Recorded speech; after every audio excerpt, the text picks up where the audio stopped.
Bismillahirrahmanirrahim. Assalamualaikum warahmatullahi wabarakatuh. Apa kabar anak-anak ibu guru kelas 3 MI yang solih dan solihah? Semoga sehat walafiat ya.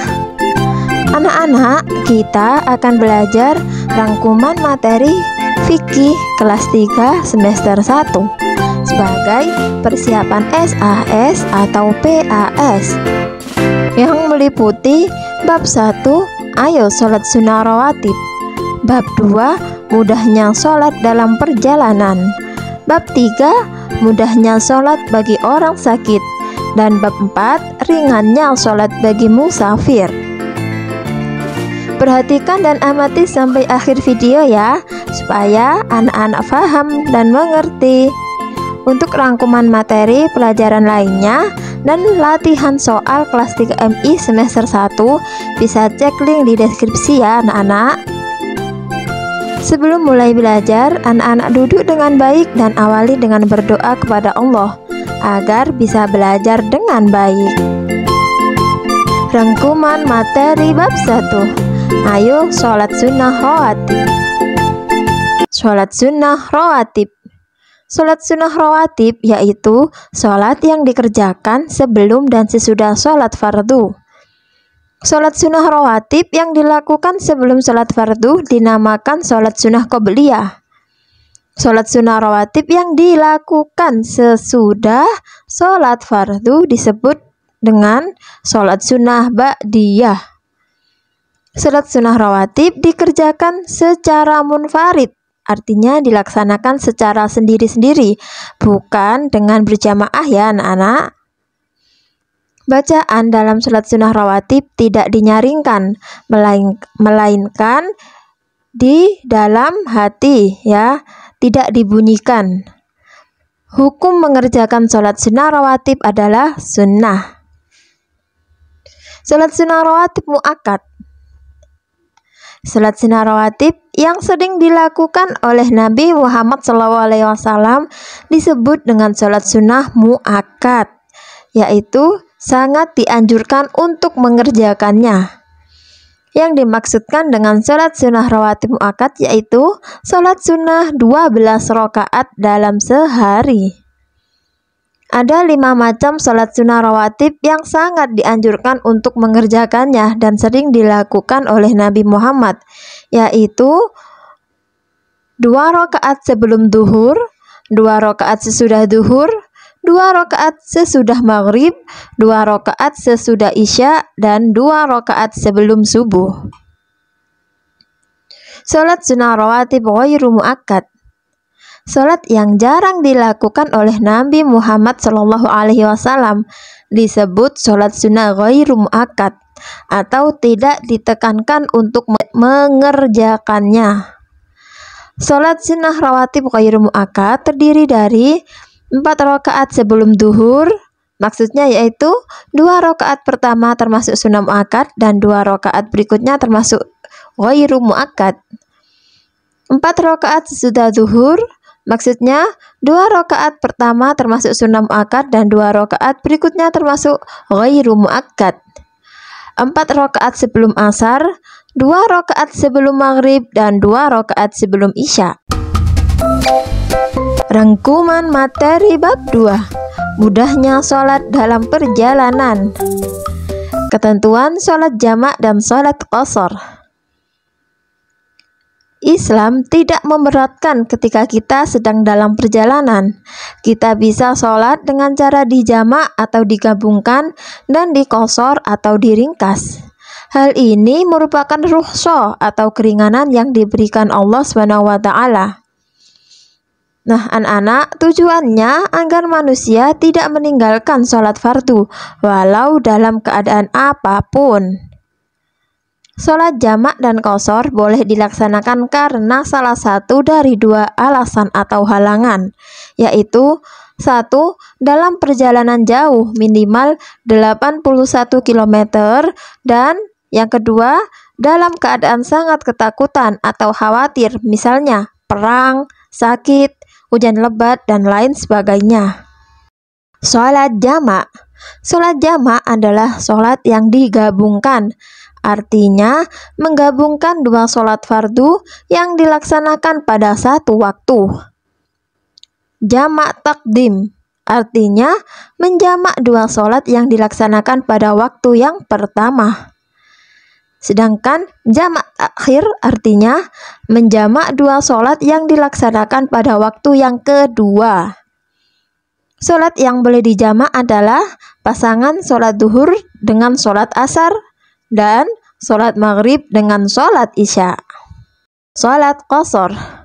Sholat qashar adalah sholat yang diringkas, artinya melakukan sholat fardu dengan cara meringkas dari 4 rakaat menjadi 2 rakaat ya anak-anak.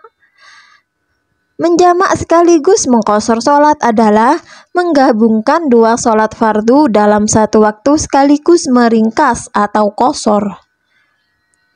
Sholat fardu yang boleh diringkas adalah sholat yang jumlah rakaatnya ada 4 rakaat, yaitu sholat duhur, asar, dan isya. Hukum melaksanakan sholat qashar adalah mubah atau diperbolehkan jika syaratnya terpenuhi. Rangkuman materi bab 3. Mudahnya sholat bagi orang sakit. Ketentuan sholat bagi orang sakit. Ibadah sholat tetap harus dilaksanakan dalam setiap keadaan apapun selama akal masih sehat atau sadar ya. Orang yang sakit tetap diwajibkan untuk melaksanakan sholat fardu 5 waktu. Nah anak-anak, tata cara sholat bagi orang yang sakit yaitu apabila tidak bisa dilakukan dengan cara berdiri, bisa sholat dengan cara duduk, yaitu duduk menghadap kiblat dengan posisi iftirashi, yaitu seperti duduk tahiyat awal. Nah, apabila dirasa duduk ini tidak mampu karena sakitnya yang lumayan parah ya, bisa sholat dengan cara berbaring, yaitu berbaring ke kanan, seluruh anggota badan dihadapkan ke kiblat. Ingat-ingat ya, berbaringnya menghadap ke kanan. Nah, kemudian jika dirasa berbaring pun sudah tidak kuat ya karena sakit, karena saking lemahnya, boleh sholat dengan cara terlentang, yaitu terlentang kaki menghadap ke kiblat. Rangkuman materi bab 4. Ringannya sholat bagi musafir. Ketentuan rukhsah sholat bagi musafir. Seseorang disebut musafir jika memenuhi 3 syarat, yaitu 1. Niat, 2. Keluar dari daerahnya, dan yang ketiga memenuhi jarak tertentu. Seorang musafir mendapat rukhsah untuk meringkas atau qashar sholat wajib dari 4 rakaat menjadi 2 rakaat. Contohnya, sholat duhur 4 rakaat diqashar bisa menjadi 2 rakaat. Seorang musafir mendapat rukhsah untuk takdim, mendahulukan sholat.